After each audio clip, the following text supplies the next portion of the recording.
পররাষ্ট্র মন্ত্রণালয়ের একজন কর্মকর্তা ব্রিফিং করেছেন।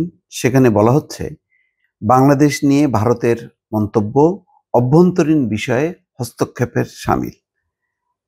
ভারত এখন মোটামুটি বাংলাদেশে অংশগ্রহণমূলক নির্বাচন হওয়া উচিত, সংখ্যালঘু বিষয় নিয়ে বারবার তারা উচ্চারণ করছে নানা বক্তব্য। কিন্তু এটা ঠিক এইসব বক্তব্য বিনা চ্যালেঞ্জে আর ছাড়া হচ্ছে না। অর্থাৎ আগে বাংলাদেশ নিয়ে কোনো মন্তব্য করলে বাংলাদেশ প্রতিবাদ করবে, এটা তো চিন্তাই করতে পারতো না। এখন সেই চিন্তা শুধু না, এখন রীতিমতো উচ্চারিত হচ্ছে। যখনই প্রশ্ন করা হচ্ছে তখনই কিন্তু পররাষ্ট্র মন্ত্রণালয় সাফ বলে দিচ্ছে।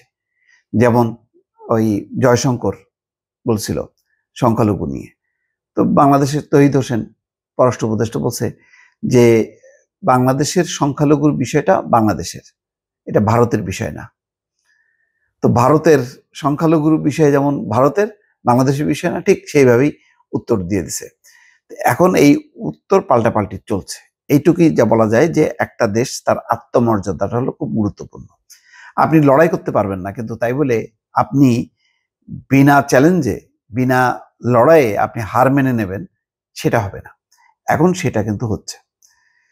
বাংলাদেশের অভ্যন্তরীণ বিষয়াদি নিয়ে অযাচিত মন্তব্যের পুনরাবৃত্তি রোধে ভারত সরকার প্রয়োজনীয় পদক্ষেপ নেবে বলে আশাবাদ ব্যক্ত করেছেন পররাষ্ট্র মন্ত্রণালয়ের মুখপাত্র রফিকুল আলম। তিনি বলেন, এই ধরনের মন্তব্য অযাচিত এবং বিভ্রান্তিকর। বৃহস্পতিবার প্রেস ব্রিফিংয়ে এই কথা বলছেন রফিকুল আলম।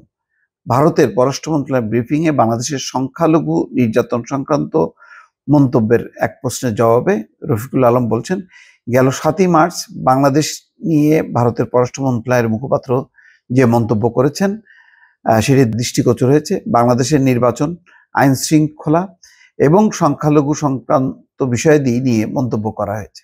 ওই যে নির্বাচনটা তারা অন্তর্ভুক্তিমূলক অর্থাৎ অংশগ্রহণমূলক নির্বাচন চায়। আগে কিন্তু শেখ হাসিনার আমলে ভুলেও তারা উচ্চারণ করেনি।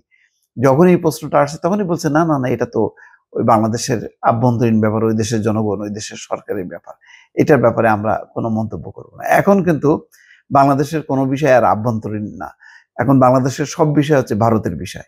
সংখ্যালঘুটা ভারতের, বাংলাদেশে কেমনে নির্বাচন হবে সেটাও ভারতের চিন্তার বিষয়। সব বিষয় এখন তাদের হচ্ছে কথা বলতে হচ্ছে। এখন বাংলাদেশ কি করবে? বাংলাদেশও কথা বলতেছে পাল্টা। এই জবাব দেওয়া ছাড়া, পাল্টাপাল্টি ছাড়া তো আর কিছু হচ্ছে না। বাংলাদেশ মনে করে এগুলো একান্তই বাংলাদেশের অভ্যন্তরীণ বিষয়। ভারতের এ ধরনের মন্তব্য অযাচিত আখ্যায়িত করে মুখপাত্র আরো বলেন, এটা অন্য দেশের আভ্যন্তরীণ ইস্যুতে হস্তক্ষেপের শামিল। এ ধরনের মন্তব্য বিভ্রান্তিকর এবং বাস্তবতার ভুল প্রতিফলন। সব দেশের সার্বভৌমত্ব, আঞ্চলিক অখণ্ডতা, আভ্যন্তরীণ বিষয় দিতে হস্তক্ষেপ না করার নীতিতে দৃঢ়ভাবে বিশ্বাস করে বাংলাদেশ। মুখপাত্র বলছেন যে পারস্পরিক শ্রদ্ধা, বিশ্বাস, বোঝাপড়ার ভিত্তিতে ভারতের সঙ্গে বন্ধুত্বপূর্ণ এবং গঠনমূলক সম্পর্ক গড়ে তোলার জন্য বাংলাদেশ প্রতিশ্রুতিবদ্ধ। সেই দৃষ্টিকোণ থেকে আমরা আশা করি ভারত সরকারের সংশ্লিষ্ট কর্তৃপক্ষ এই ধরনের মন্তব্যের পুনরাবৃত্তি রোধে প্রয়োজনীয় পদক্ষেপ নেবে। যেমন তারা বলে যে বাংলাদেশে একটা নির্বাচিত সরকার আসলে সম্পর্ক ঠিক হবে। আরে ভাই, বাংলাদেশে নির্বাচিত সরকার আসলো কি আসলো না সেটা বড় কথা না, ক্ষমতায় যে আসে তার সঙ্গে সম্পর্ক। ক্ষমতায় যে থাকবে সে বাংলাদেশকে, বাংলাদেশ জনগণকে রিপ্রেজেন্ট করে। সুতরাং সম্পর্ক তো তোমার করতেই হবে। তুমি সরকার উল্টানোর, পাল্টানোর তুমি কে? এই মন্তব্যগুলো কিন্তু পর্যন্ত তারা করছে। তো যাই হোক, এখন জবাব দেওয়া হচ্ছে, এটাই হলো আশাবাদ। আগে তো কখনো জবাব দেওয়া হতো না, সীমান্ত হত্যা হতো, নীরবে মেনে নেওয়া হতো। এখন মেনে নেওয়া হচ্ছে না, এখন এগুলোর উত্তর আসছে। চলুক এইভাবে। দর্শক ভালো থাকবেন, আল্লাহ হাফেজ।